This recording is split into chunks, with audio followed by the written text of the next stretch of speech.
Welcome to Storytime with Fear. Tonight's tale will make your skin crawl. Brace yourself, because this story will keep you up all night. I never believed in the supernatural. I was a man of science, a doctor who dealt in facts, diagnoses, and medicine. But what happened during my last night at St. Augustine's Hospital changed everything. It was a stormy night, the kind where the wind howls like a wounded animal, causing the hospital's old structures to shake and windows to rattle. The generators were humming to life, creating eerie shadows down the empty hallways as the power flickered. I received the call just before the end of my shift. We need you in room 306, Dr. Hughes, immediately. That was Nurse Claire's voice. Her tone sounded strange, as if she was afraid, but was trying to sound professional. After grabbing my coat, I rushed to the third floor. When I reached the hallway, I stopped. Room 306 had been empty for months. It was a ward under quarantine, closed following a particularly horrific event that nobody wanted to discuss. Once more, the lights flickered, and I became uncomfortable for the first time. There was a small gap in the door. The atmosphere inside the room was stale, like antiseptic, and there was a horrible smell beneath it. Covered by a thin hospital sheet up to his neck, the patient lay still on the bed. He was thin, with hollow eyes and deathly gray skin. However, his eyes were open and fixed on me. Nurse Claire was standing in the corner, her hands on the metal railing of the bed. Doctor, we do not have his records. He was just found here.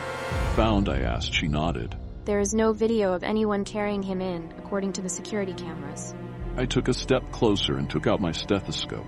The man's unblinking eyes tracked my every movement. A tiny, raspy whisper escaped from his throat as his lips trembled. "You need to pay attention, doctor." A chill went through my body. "All right, sir." "What happened?" He twitched his fingers. "I never left, even though I was the last patient." I frowned. "What do you mean?" "They keep us here. Between life and death. Should have gone, but I didn't. They won't let me." Beside him, the machines were quiet. No heart monitor, no beeping. I touched his chest with the stethoscope. Nothing, no pulse, no breathing. I stepped back. "That isn't feasible." Nurse Claire took a deep breath. Doctor, he's been like this way for hours. The lights then abruptly stopped working. The room was filled with the sickly red glow of the emergency lights. It felt like something invisible was putting pressure on my lungs, and the air became oppressively heavy. The patient's icy cold hands sprung up and gripped my wrist. "They're coming." Dozens of voices mumbling at once, their words just out of reach, filled the air with a low whispering sound. In the corners, the shadows twisted and stretched. The temperature fell sharply. The patient got up slowly, his joints creaking like dried wood, and I stared in dread as the bed creaked. His face had changed. His sunken eyes were now hollow black voids, his skin tightening over his skull. "You should have left when you had the chance." Something moved behind me. I spun around just in time to see the shadows congeal into something unnatural. It had no face, no distinct form, just an absence of light in the shape of something vaguely human. Nurse Claire screamed as the thing lunged. I yanked her back, shoving her toward the door. "Run!" We sprinted down the hall, our footsteps echoing like gunshots. The whispers followed, growing louder, shifting into distorted laughter. The walls trembled, the fluorescent lights above shattering one by one. The elevator was at the end of the corridor. I slammed my fist against the button, glancing back. The thing was coming, drifting forward, moving without steps, stretching impossibly long arms toward us. The doors dinged open and we stumbled inside. I mashed the G button, my heart hammering against my ribs. The last thing I saw before the doors shut was room 306, the patient standing in the doorway, grinning with jagged, blackened teeth. "See you soon, doctor." The doors slammed shut and the elevator descended. Then, the worst thing happened. The elevator stopped. The overhead light flickered, barely illuminating the confined space.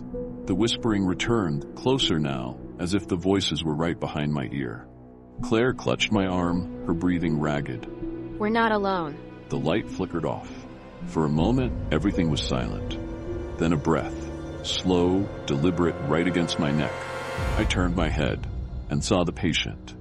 He stood inches from me, his rotting lips curling into a smile. "You should have listened." The elevator plummeted. I lost my footing, slamming into the wall. Claire screamed as we were thrown against the metal. The whispers rose into a deafening wail, like thousands of voices screaming at once. The temperature burned hot, then ice cold. Then, silence. The doors slid open. We were in the lobby. The hospital was completely empty. No staff, no patients, just rows of overturned chairs and scattered medical charts on the floor. Claire and I ran. We burst through the main doors into the rain-drenched parking lot, gasping for breath. The hospital loomed behind us, dark and silent. We didn't stop running until we reached my car. I fumbled with my keys, my hands shaking. Claire grabbed my wrist, her nails digging into my skin. "Doctor, look." I turned, following her gaze. Through the rain, through the hospital's glass doors, room 306 was lit up, and in the window, the patient stood, watching us, smiling. I never returned to St. Augustine's. The next day, the hospital was permanently shut down. No explanation, no news reports. It was like it had never existed. But some nights, when the wind howls just right, I swear I hear the whispers. And I know somewhere, room 306 is still waiting for its next patient.